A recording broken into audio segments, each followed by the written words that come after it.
dear students. Today we will discuss about some classification of contract. In previous video we have already discussed the first category of the contract, classified category of contract. It was the formation of contract. Formation of contract के जो 4 types थे contract के, पहला था हमारा express, implied, quasi and tacit contract. We have discussed in our previous video.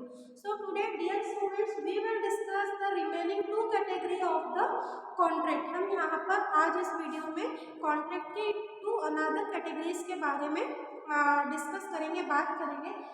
So the second contract is according to the performance. अब यहाँ पर जो अपने पहले फॉर्मेशन की बात की थी कि भाई जब कॉन्ट्रैक्ट बनाया जाता है, जब उसका फॉर्मेशन किया जाता है तो वो भी 4 अलग अलग तरीके से होता है. अब जब हम यहाँ परफॉर्मेंस की बात करेंगे कि on the basis of performance how the contract is to be done, किस तरह से कॉन्ट्रैक्ट बनता है, कैसे कॉन्ट्रैक्ट का फॉर्मेशन होता है अकॉर्डिंग टू परफॉर्मेंस. तो here the 2 types of performance contract. First is the unilateral contract and second is the bilateral. Unilateral contract की हम बात करें तो when it is the type of a contract and it is made when only one party fulfil his obligation, है ना, and the second party will fulfil his obligation after और before the making contract. यहाँ पर क्या होता है, unilateral की बात करेंगे, अगर कोई पार्टी ए है तो पार्टी ए ने अपनी तरफ से पहले क्या किया, ऑब्लिगेशन को फुलफिल कर दिया. अब जो दो पार्टी का होना जरूरी है जब हम कॉन्ट्रैक्ट की बात करते हैं. अब जो पार्टी बी है वो अपने ऑब्लिगेशन कब पूरे करेगी, बिफोर कॉन्ट्रैक्ट इज एग्जिस्टिंग, या जब कॉन्ट्रैक्ट एग्जिस्टेंस में आया था तब. कैसे कि सपोज की पार्टी, एग्जांपल से समझते हैं तो ज़्यादा क्लियर होगा कि कोई पार्टी ए है, उस पार्टी ने अपने सन की किडनैपिंग की इंफॉर्मेशन न्यूज़पेपर में दी और उन्होंने बताया कि जो भी फाइंडर होगा, जो भी पार्टी इसे ढूंढ कर लाएगी उसे मैं 10,000 रुपीज़ रिवार्ड के तौर पे दूंगा. तो अब इन्होंने पार्टी ए ने पहले ही न्यूज़पेपर में एडवर्टीजमेंट देकर कॉन्ट्रैक्ट बनाने की कोशिश करी, किससे, फाइंडर पार्टी से, जो कि बच्चे को ढूंढकर लाकर देगी. तो इन्होंने अपना ऑब्लिगेशन अभी पहले ही पूरा कर दिया है और जब पार्टी बी उस सन को ढूंढकर लाके देगी और बदले में उसे 10,000 रुपीज़ ऐसा रिवार्ड मिलेंगे, तब जाकर इन दोनों का कॉन्ट्रैक्ट क्या माना जाएगा, पूरा. कि ए ने पहले ही घोषणा कर दी थी, अपना ऑब्लिगेशन कॉन्ट्रैक्ट की तरफ से पूरा कर दिया था, न्यूज़पेपर में दिया है तो रिवार्ड देना पड़ेगा. ऐसे कई एडवर्टीजमेंट हमने भी देखे हैं न्यूज़पेपर में, टीवी में रिवार्ड मिलता है. तो पार्टी ए की तरफ से ही पहले वो ऑब्लिगेशन पूरा करके कॉन्ट्रैक्ट बनाया जाता है, लेकिन वो कॉन्ट्रैक्ट कंप्लीट कब होता है, जब कोई अनदर पार्टी अपना ऑब्लिगेशन बाद में कॉन्ट्रैक्ट के एग्जिस्टेंस के पहले आने के क्या कर देती है, complete before the existence of contract. ये कॉन्ट्रैक्ट पहले ही एग्जिस्टेंस में आ गया पर मैंने पूरा उसको बाद में किया. तो ये क्या हो गया कि पार्टी ए ने अपनी साइड से क्या कर दिया, प्रपोजल रख दिया, एक्सेप्ट जब हो जाएगा जब फाइंडर ढूंढ के बच्चा लाकर दे देगा, तो it will be converted into the unilateral contract. कि एक तरफ से वो पहले हो गया ऑब्लिगेशन पूरा कॉन्ट्रैक्ट का, दूसरी तरफ से बाद में होगा जब शर्तें क्या हो जाएंगी, पूरी हो जाएंगी. Second type of performance on the basis of it is the bilateral contract. अब बायलैटरल कॉन्ट्रैक्ट की अगर हम बात करते हैं तो here the promises are both the promises from the both parties are we can say that pending. दोनों तरफ की पार्टी के यहाँ पर promises क्या होते हैं, pending होते हैं. मतलब कॉन्ट्रैक्ट तो बनेगा पर दोनों के जो promises हैं, कॉन्ट्रैक्ट बनने की जो शर्तें हैं वो दोनों ही क्या है, अभी किस तरीके से चल रही है, पेंडिंग तरीके से चल रही है. कैसे कि भाई ए ने, कोई पार्टी ए है, पार्टी ए ने अपना 4 BHK प्लॉट या 4 BHK जो अपना फ्लैट है वो पार्टी बी को 5 लाख रुपीज़ में या 6 लाख रुपीज़ में देने को क्या करा, फिक्स करा कि मैं अपना 4 BHK फ्लैट आपको 6 लाख रुपीज़ में सेल कर दूंगा. ठीक है. अब पार्टी बी ने क्या करा कि 6 लाख के बदले में सिर्फ 3 लाख रुपीज़ किसको दिए, पार्टी ए को दिए. तो पार्टी ए भी क्या करेगी कि जो उसके 2 रूम्स है उनको लॉक कर देगी. क्या कर दिया, 2 रूम्स को लॉक कर दिया कि भाई पैसे आ गए तो जो 4 BHK फ्लैट था वो भी आधे ही मिलेगा, उसके आपको 2 रूम्स ही दिए जाएंगे सिर्फ। तो when the both parties promises obligations are to be pending, दोनों के ऑब्लिगेशंस अगर पेंडिंग होते हैं, दोनों में से कोई भी कॉन्ट्रैक्ट की शर्तों को पूरा नहीं करता है in before the contract came into existence, जब कॉन्ट्रैक्ट एग्जिस्टेंस में आए या उसके पहले दोनों के अगर ऑब्लिगेशन दोनों तरफ से अगर शर्तें पूरी नहीं हुई हैं तो उसको हम कहते हैं बायलैटरल कॉन्ट्रैक्ट। तब उस कॉन्ट्रैक्ट को क्या कहा जाता है? Bilateral contract. कि ए ने जैसा करा बी भी वैसे ही करेगा, कॉन्ट्रैक्ट पूरा माना जाएगा। इसमें ए को भी पूरा लगने की कोई बात नहीं है, पैसे आते तो फ्लैट आधा, है ना। तो ये आपका कौन सा कॉन्ट्रैक्ट हो गया? Bilateral. Now we will discuss the contract on the basis of execution. अब जब हम बात करते हैं कॉन्ट्रैक्ट के एग्जीक्यूशन की, तो it is again categorized into the two types. First is the execute contract and second is the executory contract.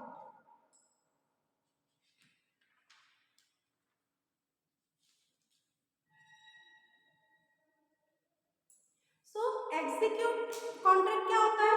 When the both parties, है ना, जिन दो पार्टीज के बीच में क्या होने वाला है?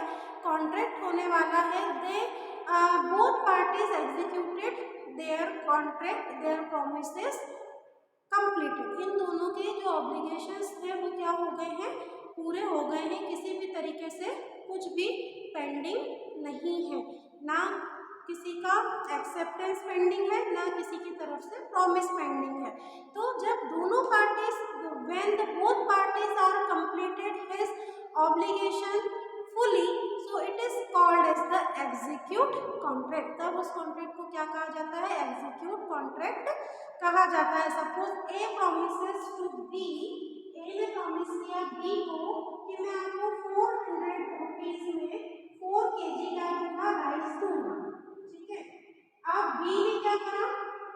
4 kg राइस ले लिए और उसके बदले में 400 रुपीज इसको दे दिए, ए को दे दिए। दोनों के ऑब्लिगेशन क्या हो गए? पूरे हो गए। ना पार्टी ए की तरफ से कुछ इनकम्प्लीट है, ना पार्टी बी की तरफ से। ना कोई यहाँ पर ए ने ऐसा कहा कि 400 के बदले 300 रुपये ही दिए, और ना बी ने ऐसा करा कि कम चावल के तौर पर पूरे पैसे दे दिए। नहीं, दोनों ने जो प्रॉमिस हुआ था प्रीवियसली, जो पहले प्रॉमिस हुए थे दोनों के बीच में, उन दोनों ऑब्लिगेशंस को both the parties has fulfilled, completed. दोनों की तरफ, दोनों पार्टी की तरफ से जो promises हैं वो complete हो चुके हैं। तो it is called execute contract. Now we will talking about the next contract, which is the executory contract. अब हम बात करेंगे executory contract की कि executory contract क्या होता है।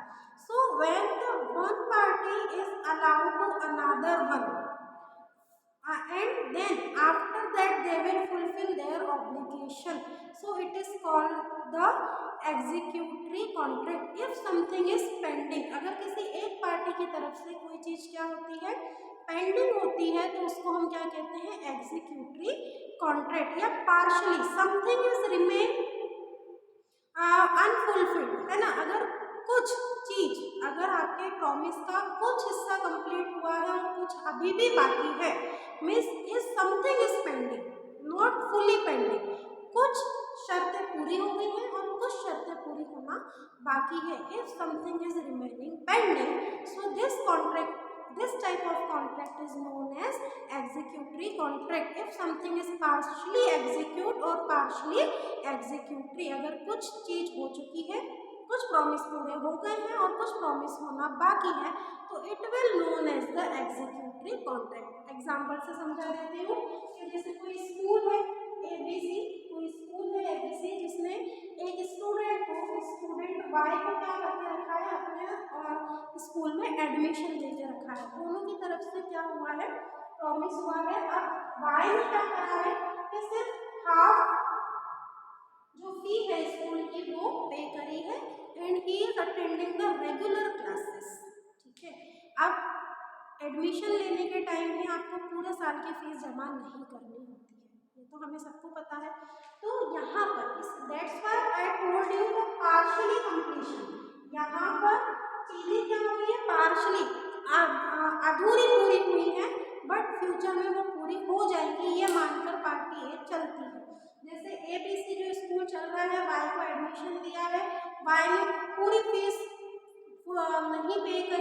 पार्शली आधा हिस्सा फीस का दिया है, but he is attending regular classes. तो ABCD ये मान के चल रहा है कि in future he will paid the fully fees, वो पूरी कंप्लीट फीस फ्यूचर में पे कर देगा। तभी यहाँ पर it is partially execute and partially executory, कुछ हिस्सा कंप्लीट है, कुछ होना बाकी है, तो इस कॉन्ट्रैक्ट को हम क्या कहते हैं, एग्जीक्यूटरी कॉन्ट्रैक्ट कहते हैं। If something is remaining unfulfilled, अगर कुछ चीज अधूरी तरह से पूरी हुई है और फ्यूचर में उनको पूरा किया जाएगा, but it is come into a contract, but वो किस में आएगी, कॉन्ट्रैक्ट की कैटेगरी में आएगी और किस नाम से जानी जाएगी, एग्जीक्यूटरी कॉन्ट्रैक्ट के नाम से जानी जाएगी। तो here we have discussed the classification of the contract on the 3 different types, first formation, second performance and third one is execution. After the classification we will talk about the next topic of the same unit, and it is the performance of contract and the remedies. So what is the meaning of performance of contract? Performance of contract is a legal agreement, performance of contract एक legal agreement होता है in which one party is fulfilled his obligation with the another one, या जो इसमें एक जो party होती है वो अनदर पार्टी के साथ जो भी प्रोमिसेस करती है उसको वो क्या करती है, फुलफिल करती है, कंप्लीट करती है। It is known as the performance of contract. But sometime it is also same that कि कोई पार्टी ए है और उसने पार्टी बी को प्रॉमिस किया है कि I will give the full payment to you whenever you finish the task successfully। A party ने बी पार्टी को प्रॉमिस किया कि मैं आपको आपका पैसा तब दूंगा जब आप सक्सेसफुली उस काम को क्या कर देंगे, कंप्लीट कर देंगे। दिया गया टास्क आप सक्सेसफुली अगर कंप्लीट करके देते हैं, जिस दिन देंगे आप उसी दिन हम आपको आपका कंप्लीट पेमेंट कर देंगे। That's why I told you it is a legal agreement. Performance of contract is a legal agreement in which one party is fulfill his obligation when another party is done his work successfully or finish the project successfully। ए के द्वारा दिया गया project B को अगर be completely successfully finish करके देता है तब ए उसको क्या कर देगा, कंप्लीट पेमेंट कर देगा। तो इस को हम क्या कहते हैं, परफॉर्मेंस ऑफ कॉन्ट्रैक्ट। तब ये डेफिनेशन किसके अंतर्गत आएगी, परफॉर्मेंस ऑफ कॉन्ट्रैक्ट के अंदर। Now here the model of performance. अब यहाँ पर अब ये किसमें लिखा है, ये लिखा है सेक्शन 38 में, ठीक है। सेक्शन 38 के according performance of contract is a legal agreement in which one organization is promised to another one after giving the payment after the completion of the task or the another one is successfully finish the project, A will give the full payment to him। A उसको full payment क्या कर देगी, दे देगी। तो इसको हम क्या कहते हैं, performance of contract. Now the model of performance, so here the contract may be performed either 2 types। First is the actual performance and second is the attempted performance। Actual performance क्या होता है कि when A promises to B give the payment when the task is completed। जब A ने B को promise किया कि हम आपको पैसा दे देंगे जब आप टास्क क्या कर देंगे, कंप्लीट कर देंगे, तो it is known as the actual performance. Suppose A promises to B give ₹400 on the behalf of servicing of his bike. A ने बी को प्रॉमिस किया कि अपनी बाइक की सर्विसिंग के बिहाफ पर मैं आपको ₹400 दूंगा। बी ने बाइक सर्विसिंग करके दी ए को और ए ने तुरंत उसको क्या कर दिया, पेमेंट कर दिया।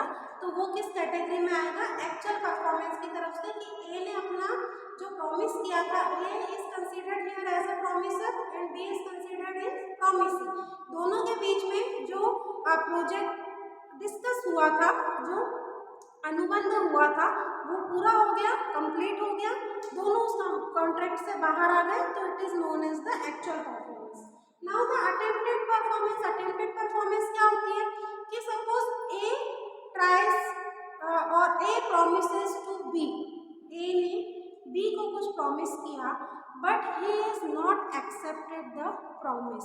इन this particular case A is not in favour of B, A उस कंडीशन में किसी भी तरीके से कोई गलती में नहीं रहेगा and he is also not losing his right under the contract, ना ही कॉन्ट्रैक्ट अनुबंध के तहत उसके कोई जो राइट है उसके अधिकार जो है वो छीने जाएंगे। अगर ए ने बी को कुछ चीज के लिए प्रॉमिस किया, बी ने उस प्रॉमिस को उसके अकॉर्डिंग परफॉर्मेंस नहीं दिया, अब इसमें ए की क्या गलती? ए ने तो अपने कहे अनुसार प्रॉमिस पूरा किया था, but suppose B is not accepted those things and he is not performance his duty according to the contract. So in this case A is neither lose his right nor he is be liable for something, ना ही वो किसी चीज के लिए यहाँ पर liable होगा। जैसे कि एग्जाम्पल से समझो कि A ने B को कुछ प्रॉमिस किया, A ने B को प्रॉमिस किया कि मैं आपको सपोज 5 दिसंबर को आपको 10 बैग्स सीमेंट के दूंगा, ठीक है। दोनों के बीच में कॉन्ट्रैक्ट हो गया कि भाई आने वाली 5 दिसंबर को मैं आपको 5 दिसंबर 2020 को मैं आपको 100 बैग सीमेंट के दूंगा। अब तय हुए कॉन्ट्रैक्ट के अकॉर्डिंग ए बी के पास जाता है कंपनी में 100 बैग्स लेकर, जो कि डेट उनकी तय हुई थी, ड्यू डेट के according he is going for a delivery of the 100 bags of cement, but without any good reason B refuse to take the delivery from A, B ने डिलीवरी लेने से लिए बिना किसी एक अच्छे कारण से मना कर दिया। अब ए क्या, इसमें कोई भी कॉन्ट्रैक्ट के अकॉर्डिंग ना ही इसका कोई यहाँ पर राइट लूज हुआ है और ना ही ये किसी चीज के लिए आप क्या है लाइबल है। कैसे कि मैं तो क्या था भाई, सामने वाले ने मना कर दिया डिलीवरी लेने से, तो इसमें मेरा क्या कसूर? तो it is come into the category of attempted performance. तब इसको हम किस कैटेगरी में रखते हैं? अटेम्प्टेड परफॉर्मेंस की कैटेगरी में रखते हैं कि ए पार्टी के थ्रू परफॉर्मेंस अगर पूरा किया जा रहा हो but another one is not accepted it, है ना, दूसरी पार्टी उसको क्या नहीं कर रही है, एक्सेप्ट नहीं कर रही है, डिनाई कर दिया है, रिफ्यूज कर दिया है उस कॉन्ट्रैक्ट की शर्तों को फुलफिल करने से, तो ए पार्टी का उसमें कोई जिम्मेदारी नहीं होती है, उसकी कोई रिस्पॉन्सिबिलिटी नहीं होती है। अब अगर चार्ज लगेगा, अगर किसी तरीके का केस होगा तो वो किसके ऊपर होगा? बी के ऊपर होगा।